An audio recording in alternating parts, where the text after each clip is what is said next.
Simon Cowell sat back in his chair, arms folded, expecting another ordinary audition, until a thin, exhausted father stepped onto the America's Got Talent stage and quietly said one sentence that would freeze the room, stop Simon mid-breath, and split the judges in a way no one saw coming. What this poor father revealed next would shock millions, and before this story ends, you may see family, sacrifice, and truth very differently. If stories like this move you, inspire you, and remind you why dreams matter, make sure to subscribe now, because moments like this don't happen every day. The man walked slowly to the center of the stage, his shoes worn thin, his shirt carefully ironed but faded from years of washing. He wasn't young, and he wasn't confident in the way most contestants tried to be. His hands trembled slightly as he waved to the crowd, not with excitement, but with the kind of nervous respect someone has when they feel they don't belong in a place this bright. His name was Daniel Reyes, a single father from a small town no one on the judging panel recognized. When Terry Crews asked how he was feeling, Daniel smiled weakly and said he was grateful just to be there. Simon Cowell glanced down at his notes, already forming an opinion, assuming this was another emotional backstory leading to an average performance. He had seen thousands of them. But something about Daniel's eyes held a quiet weight, like a man carrying more than he was ready to say. When asked why he came to AGT, Daniel didn't answer right away. The silence stretched just long enough to make the audience uncomfortable. Finally, he spoke, his voice steady but soft. He said he wasn't there to win money or fame. He was there because he had promised his son he would tell the truth, no matter how painful it was. That was the first moment Simon's posture changed. A promise to a child always carried a different gravity. The judges leaned forward, sensing something deeper beneath the words. Daniel explained that for most of his life, he had worked as a night janitor, cleaning office buildings while the city slept. During the day, he drove a delivery truck. He slept in short fragments, always saving energy for the one role that mattered most to him, being a father. His wife had passed away years earlier after a long illness, leaving him alone with their son, Mateo. Daniel spoke about Mateo with a softness that contrasted sharply with his rough hands. He said his son was born with a rare condition that affected his hearing and mobility, and that doctors told him Mateo would never live a normal life. Daniel paused, swallowed hard, and said those words were the day his life split in two. Simon nodded slightly, still composed, but listening more carefully now. Daniel continued, explaining how he learned sign language at night after work, how he fought school systems that didn't want to invest in special education, and how he sold his own wedding ring to afford therapy sessions. The audience was quiet, but Simon had heard similar struggles before. Emotional, yes, but still not enough to freeze him. That moment was coming, and no one knew it yet. When Sofia Vergara gently asked what his talent was, Daniel shook his head and said he wasn't there to perform in the way people expected. The room stirred. Simon raised an eyebrow. This was a talent show, after all. Daniel then said the shocking sentence that would echo across social media for weeks. He said, "The truth is, I am not the talent.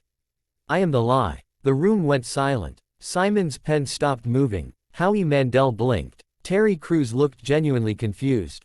Daniel explained that for years, he had pretended to be the singer in his household, performing at local events, small churches, and charity nights, while hiding the fact that the real voice belonged to his son.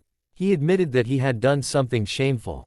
He had taken credit for Mateo's gift, not because he wanted applause, but because he was afraid the world would reject a disabled child before ever listening. He said agents laughed, organizers hesitated, and people assumed Mateo's condition meant his talent was limited. So Daniel stood in front, while Mateo stood behind a curtain, singing into a microphone that no one could see. Simon leaned forward sharply. This was not a sob story anymore.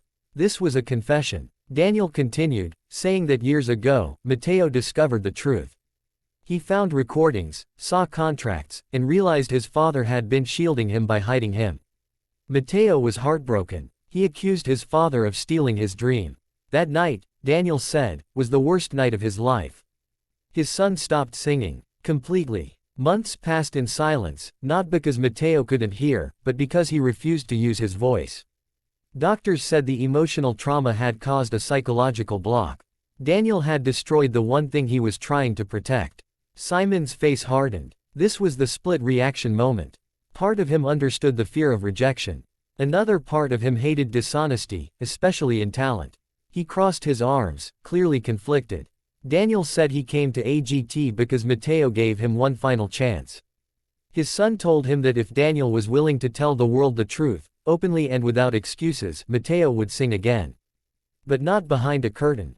Not hidden. Daniel said this audition was not about forgiveness from the judges. It was about forgiveness from his son. At that moment, Daniel turned slightly and gestured toward the side of the stage. The lights shifted, revealing a teenage boy in a wheelchair, wearing headphones and holding a microphone with both hands. The crowd gasped. Simon froze. This was not planned television drama. This was raw, unscripted reality. Matteo looked nervous, but determined. Daniel stepped aside completely, moving out of the spotlight for the first time in years. He said quietly, "This stage is yours now." Matteo closed his eyes, took a breath, and began to sing. The first note was soft, almost fragile. But it was perfectly controlled. Then the second note rose higher, stronger, filled with emotion that couldn't be taught. The audience felt it instantly. This wasn't just singing. This was years of silence breaking open. Matteo's voice carried pain, forgiveness, anger, and hope all at once. Simon's jaw tightened. His eyes never left the boy. Halfway through the song, Matteo removed his headphones. The sound filled the theater anyway. He didn't need to hear himself anymore. He trusted his voice. The audience stood before the song even ended. When the final note faded, there was a moment of stunned silence before the room exploded with applause. Simon remained seated, frozen, not clapping, not speaking. Cameras zoomed in on his face, searching for a reaction. Finally, he stood up slowly. The entire theater quieted again. Simon said that in all his years judging talent, he had never seen a truth told so painfully, so publicly, and with such consequences. He said he didn't know whether to praise Daniel or criticize him. He said this audition wasn't about talent anymore. It was about redemption. How he wiped his eyes. Sophia spoke about motherhood and fear. Heidi said she believed the mistake didn't erase the love behind it. But Simon's reaction remained split. He turned to Matteo and said something that shocked everyone. He said that the world was ready for Matteo long before Daniel believed it was. He said fear had delayed something extraordinary. Then Simon did something unexpected. He turned back to Daniel and said, "You don't need forgiveness from us. You already paid the price." He paused, then pressed the golden buzzer. Confetti fell. Matteo cried openly. Daniel collapsed to his knees, not from victory, but from release. The audience witnessed something deeper than a competition moment. They witnessed a family healing in real time.